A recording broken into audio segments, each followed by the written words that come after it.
Referensi ya, baik lagi ke teman-teman. Jadi 3 tips pertama sebelum kita mulai ke trading crypto. Yang pertama itu teman-teman harus pahamin kalau Bitcoin, kalau crypto itu global asset. Terus yang kedua itu kita harus jadi early adopters ya. Kita harus adopsi sesuatu yang masih risky, tetap punya tesisnya dan jangan go all in. Dan yang ketiga ini teman-teman harus belajar buat cari duit dulu sebelum berinvestasi di crypto. Salah satu hal yang teman-teman perlu lihat sebelum kita masuk ya ke chart dan sebagainya, gue ajarin ke teman-teman, itu teman-teman harus lihat potensial sama risknya. Semua orang di luar sana itu lihatnya potensialnya doang ya, tapi nggak pernah ngelihat yang namanya resiko di sisi lainnya. Maksudnya kayak gimana? Jadi teman-teman perlu pahamin di sebelah sini, misal lu pengen trading atau apa, yang dilihat itu bukan rewardnya dulu, karena di mana-mana itu sekarang di blow up-nya, misal di media atau dimanapun itu, orang ini untung sekian dari koin ini, orang ini untung dari apa. Itu salah satu yang teman-teman perlu pahamin dulu. Kenapa? Karena yang namanya let's say kayak trading sama bisnis itu kita harus treat itu sebagai hal yang sama. Gue harus lihat itu dari perspektif resikonya dulu ya. Gue bisa rugi berapa daripada gue bisa untung berapa. Ya jadi harus belajar buat mitigasi resiko dulu sebelum liatin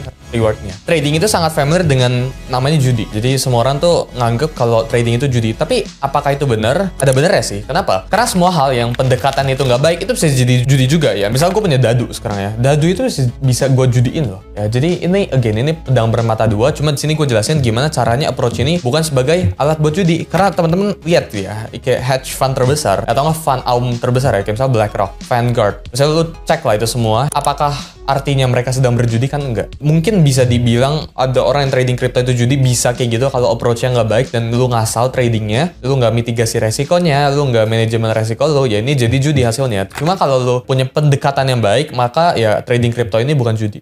Teman-teman mungkin sering lihat ya data kalau ya 99 traders itu gagal di market, dan menurut gue pribadi itu fakta banget. Dan ini nggak cuma di trading, tapi ini di semua bidang. Jadi kenapa trading itu lu bisa bilang 99%-nya gagal? Karena ada datanya. Pas lu sign up ke broker ya atau ke exchange, itu kan exchange atau brokernya ini kan bisa lihat berapa persen sih dari nasabah gue ini yang loss, atau yang untung tuh berapa persen sih, dari misal dari 100 tuh berapa sih yang untung. Ya lu nasabah ya atau broker itu kan bisa lihat kayak gitu. Makanya salah satu hal ya yang menurut gue perlu kalian pahamin, 99% itu gagal di sini karena datanya itu trackable, tapi bukan berarti nih mustahil ya buat teman-teman buat coba. Karena baik lagi ya, teman-teman harus treat trading itu sebagai karir ya. Nggak bisa kayak misal lu pengen jadi dokter lu butuh 4 tahun ya, lu pengen jadi lawyer lu butuh 3-4 tahun, tapi lu pengen jadi trader ya, kita sepakat dulu di sini ya, financial market ya, finance itu industri nomor 1 guys di dunia. Uang paling baik itu di mana? Di finance jawabannya. Kalau lu bilang di bisnis belum tentu juga ya, karena kan saham itu kan cuma valuasi hitungannya. Tapi kalau bicarain finance itu kan real cash. Semua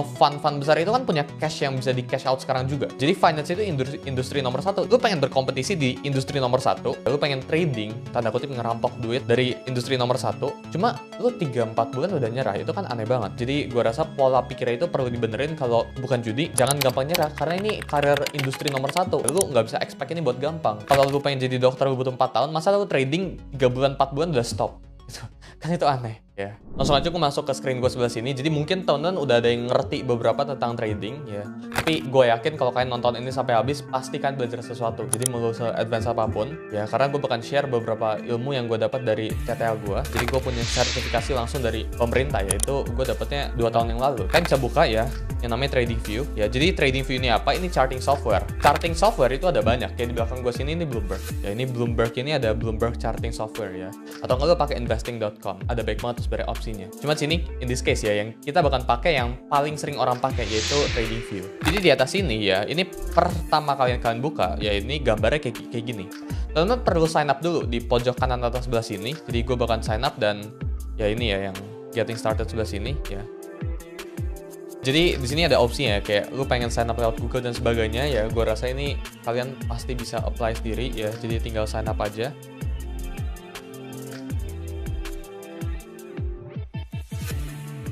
Di sini gue udah selesai sign up ya, jadi langsung aja ya. Kita bisa cek ya, di sebelah atas ini ada yang namanya search bar guys ya. Ini buat kalian cari yang namanya simbol ya, atau ticker. Jadi kalau misal gue pengen buka chartnya Bitcoin, gue pengen buka harganya Bitcoin sekarang, gue tinggal ke search bagian atas sini. Jadi gue tinggal klik di search atas sini.